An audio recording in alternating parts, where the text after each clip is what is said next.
Today we are going to discuss the topic Banking Ombudsman Scheme 2006. ഇത് JAB LRBയിലെ module സിയിലെ ഒരു important ആയ ടോപ്പിക്കാണ്. സർഫേസി ആക്ട് പോലെ തന്നെ ബാങ്കിങ് ഓംബുഡ്സ്മാൻ സ്കീമും വളരെ ഇമ്പോർട്ടൻ്റ് ആയ ടോപ്പിക്കാണ്. കുറേ റിപ്പീറ്റഡ് ക്വസ്റ്റ്യൻസ് വരുന്ന ഒരു ടോപ്പിക്കാണിത്. അപ്പോൾ ഇന്നത്തെ വീഡിയോയിൽ ബാങ്കിങ് ഓംബുഡ്സ്മാൻ സ്കീമിൻ്റെ പർപ്പസും എക്സ്റ്റെൻറ്റും ഈ കാര്യങ്ങളും and A customer how A particular person can file against the services of banking, എങ്ങനെയാണ് അതിൻ്റെ എങ്ങനെയാണ് സ്റ്റെപ്പ് ബൈ സ്റ്റെപ്പ് ഫോളോ ചെയ്യുന്നുള്ള കാര്യങ്ങളും ആൻഡ് ഡീറ്റെയിൽ ആയിട്ട് ഈ വീഡിയോയിൽ പറയുന്നുണ്ട്. സോ നമുക്ക് വീഡിയോയിലോട്ട് പോവാം. So first we are discussing the objective of the scheme. എന്താണ് ബാങ്കിങ് ഓംബുഡ്സ്മാൻ സ്കീമിൻ്റെ ഒബ്ജക്റ്റീവ് എന്താണ്? To resolve the complaint related to banking service. അതായത് ബാങ്കിങ് സർവീസിനെതിരെ വന്നിട്ടുള്ള കംപ്ലയിൻറ്റ്സ് എന്തെങ്കിലും ഉണ്ടെങ്കിൽ അത് റിസോൾവ് ചെയ്യുക and through that facilitate the satisfaction and settlement of such complaints. എന്തെങ്കിലും കംപ്ലയിൻറ്റ്സ് വന്നിട്ടുണ്ടെങ്കിൽ, അതായത് ബാങ്ക് പരിധിക്കുള്ളിൽ അത് കംപ്ലയിൻറ്റ് റിസോൾവ് ചെയ്യാൻ പറ്റാത്ത കംപ്ലയിൻറ്റ്സ് ആണ് ബാങ്കിങ് ഓംബുഡ്സ്മാൻ്റെയിലോട്ട് പോകുന്നത്. അത് ബാങ്കിങ് ഓംബുഡ്സ്മാൻ്റെ രീതിയിൽ ഒരു തീർപ്പ് കൽപ്പിച്ചിട്ട് അത് ബാങ്കിങ് ഓംബുഡ്സ്മാനിൽ വെച്ച് സെറ്റിൽ ചെയ്യലാണ് ഈ പർട്ടിക്കുലർ ബാങ്കിങ് ഓംബുഡ്സ്മാൻ സ്കീം 2006 കൊണ്ട് ഉദ്ദേശിക്കുന്നത്. Resolve disputes between the bank and its constituents as well as the among us bank. ഇത് കസ്റ്റമർക്ക് വേണ്ടിയുള്ള മാത്രമല്ല, among us the ബാങ്കും ഇത് ആപ്ലിക്കബിൾ ആണ് banking ombudsman scheme. Through the process of conciliation, mediation and arbitration. ഇത് ഇൻഡസ്ട്രിയൽ റിലേഷൻസിൻ്റെ, അതായത് IRൻ്റെ കുറേ മെത്തേഡ്സ് ആണ്. എങ്ങനെയാണ് dispute handling, conciliation, mediation and arbitration. അതായത് ഒന്നില്ലെങ്കിൽ നമ്മളൊരു മീഡിയേറ്റർ വെച്ചിട്ട് ഈ പ്രോബ്ലം സോൾവ് ചെയ്യുക, അല്ലെങ്കിൽ അതിന് നിയമപരമായ ഒരു പ്രഖ്യാപനം ഉണ്ടാവുക. അങ്ങനെയുള്ള കുറേ സ്റ്റെപ്സാണ് ഈ കൺസീലിയേഷൻ, മീഡിയേഷൻ, ആർബിട്രേഷൻ ഉദ്ദേശിക്കുന്നത്. അപ്പോൾ എമംഗ് us ദ ബാങ്ക് ആയാലും and the customer and the bank, ഈ പറഞ്ഞ എല്ലാ ഡിസ്പ്യൂട്ട്സും ബാങ്കിങ് ഓംബുഡ്സ്മാൻ്റെ. The next appointment and tenure. അതായത് reserve bank may appointed one or more of its officers in the rank of general manager or chief general manager or general manager. അത്രയും റാങ്കുള്ള ഒരാളെയാണ് banking ഓംബുഡ്സ്മാൻ്റെ ഫംഗ്ഷൻസ് ക്യാരി ഔട്ട് ചെയ്യാൻ ഏൽപ്പിക്കുന്നത്. And this appointment may be the period of not exceeding 3 years. Within 3 years ഓരോ അപ്പോയിൻമെൻറ്റ്സും നടക്കുന്നത്. Then territorial jurisdictions and location of office. ഓരോ ജൂറിസ്ഡിക്ഷൻസും ഓരോ ഏരിയ വൈസാണ് ഈ ഓംബുഡ്സ്മാൻ്റെ കാര്യങ്ങൾ നോക്കാനുള്ള ഓഫീസേഴ്സ് നിയമിക്കുന്നത്. ഇതിൻ്റെ എല്ലാം ഫങ്ഷൻസും റൂൾ ചെയ്യുന്നത് RBI തന്നെയാണ്. The RBI shall specify the territorial limits to which the authority of each banking ombudsman shall extend.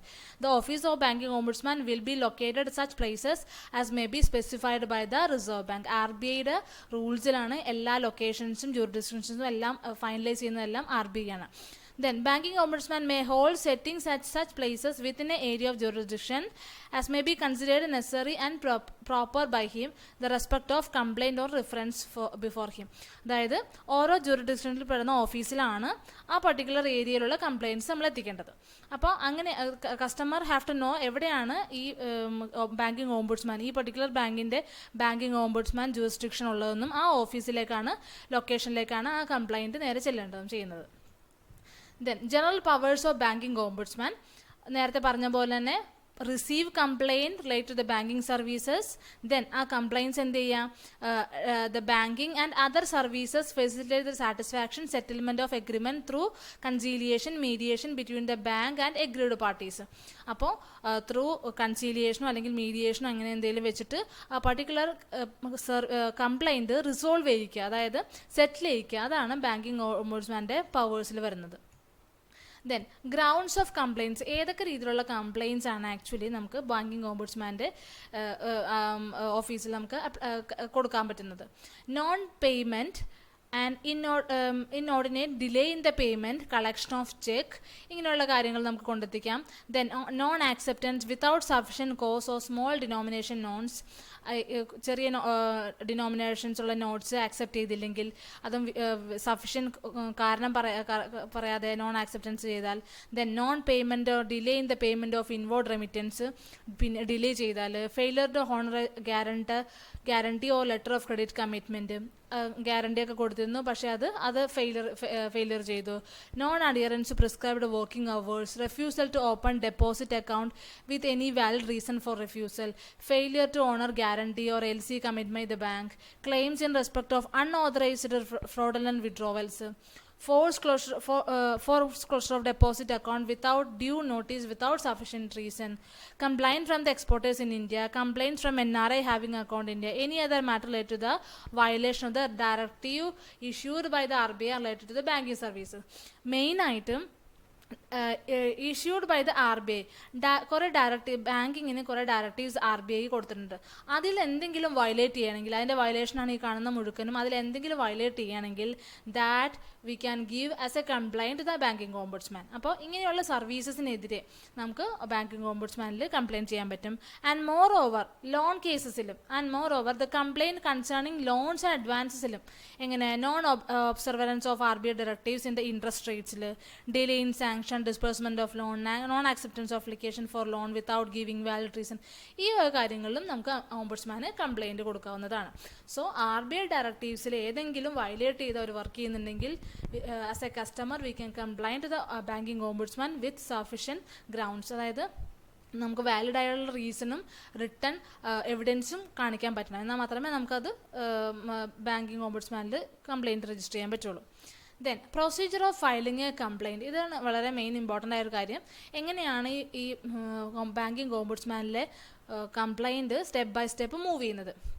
So first നമുക്ക് ബാങ്കിൽ എന്തെങ്കിലും സർവീസസിനെതിരെ നമുക്ക് എന്തെങ്കിലും സർവീസിൽ ഡിഫോൾട്ട് വന്നു കഴിഞ്ഞാൽ ഫസ്റ്റ് നമ്മൾ ബാങ്കിൽ തന്നെയാണ് അപ്രോച്ച് ചെയ്യുക അല്ലേ. സോ നമുക്ക് ബാങ്കിൽ നമ്മൾ സാധാരണ എന്ത് ചെയ്യും, return representation to the bank, either the bank rejected to the complaint or the complaint had not received any reply within a 1 month after the bank record.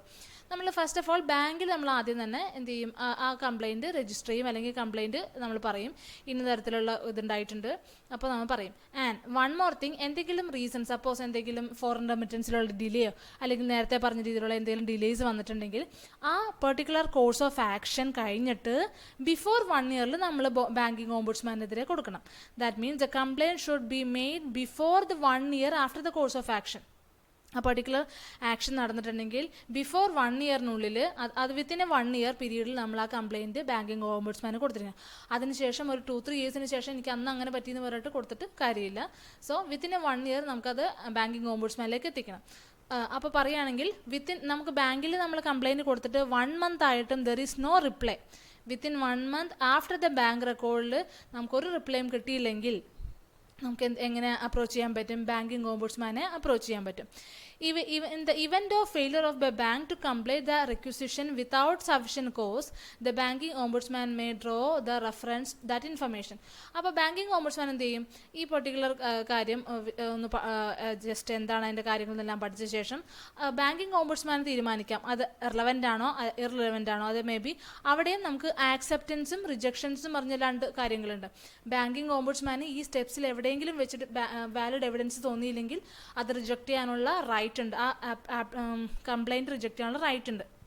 അപ്പോൾ വൺസ് റിസീവ് ചെയ്ത ശേഷം, ആ കംപ്ലയിൻറ്റ് റിസീവ് ചെയ്ത ശേഷം അതൊന്ന് analyse ചെയ്ത ശേഷം അതിലൊരു ഇൻഫറൻസ് ബാങ്കിങ് ഓംബുഡ്സ്മാൻ എടുക്കും. ദെൻ ബാങ്കിങ് ഓംബുഡ്സ്മാൻ എന്ത് ചെയ്യും, ആ പർട്ടിക്കുലർ ഇൻഫറൻസ് ബാങ്കിലേക്ക് സെൻഡ് ചെയ്യും. The banking ombudsman has to serve a notice to the receipt of complaint along with the copy of the complaint to the branch or office of the bank named the complaint. ആ particular complaint പറഞ്ഞിരിക്കുന്ന ബ്രാഞ്ചിലേക്കോ അല്ലെങ്കിൽ ബാങ്കിൻ്റെ particular സബ്സിഡിയറിലേക്കോ ഈ complaint ഇൻഫറൻസും ഈ കംപ്ലയിൻറ്റിൻ്റെ ഒരു കോപ്പിയും കൂടി വെച്ചിട്ട് അയക്കും. ഇതെന്തിനാണെന്ന് വെച്ചാൽ ഇൻ കേസ് ഇത് ബാങ്കിങ് ഓംബുഡ്സ്മാൻ്റെ എത്തിയിട്ടുണ്ട്, അപ്പോൾ അതിന് തക്കതായ ഒരു അഡ്ഹിയറൻസ് വരുമെന്ന് ഫ്യൂച്ചറിൽ അറിയാമെന്നുണ്ടെങ്കിൽ അത് അവിടെ തന്നെ ബാങ്കിൽ തന്നെ വെച്ച് സെറ്റിൽ ചെയ്യാനുള്ളൊരു ഓപ്ഷൻ കൊടുക്കലാണ്. The purpose of promoting settlement of complaint within the bank may follow such procedure as may be appropriate, shall not be bound any legal rules of evidence. ആ ലീഗൽ റൂൾസ് ഓഫ് എവിഡൻസിന് വിധേയമാകുന്നതിനൊക്കെ മുന്നേ തന്നെ ബാങ്കിൽ if they can settle the particular complaint let them do. ആ ഒരു കാര്യത്തിന് വേണ്ടിയിട്ടാണ് banking ombudsman ബാങ്കിലേക്ക് ആ ലെറ്ററിൻ്റെ കോപ്പി വെച്ചിട്ട് അയക്കുന്നത്.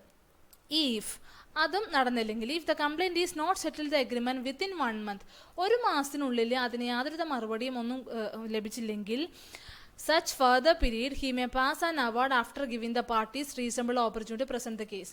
പിന്നെ അതിനുശേഷം ഇവർക്ക് 2 പേർക്കും, ദാറ്റ് മീൻസ് ബാങ്കിനും and the complainant, that means കസ്റ്റമർക്കും അവർക്ക് പറയാനുള്ള കാര്യങ്ങൾ ഓപ്പർച്യൂണിറ്റീസ് കൊടുക്കും. അവരുടെ കേസിനെ കുറിച്ചുള്ള പറയാനുള്ള കാര്യങ്ങൾ ഓപ്പർച്യൂണിറ്റീസ് കൊടുത്തതിന് ശേഷം ബാങ്കിങ് ഓംബുഡ്സ്മാൻ ഒരു അവാർഡ് പാസ് ചെയ്യും. That means he will may the result of the particular he will how much compensation അല്ലെങ്കിൽ what he have to do എന്നുള്ള രീതിയിൽ അതിനൊരു അവാർഡ് പാസ്സാക്കും.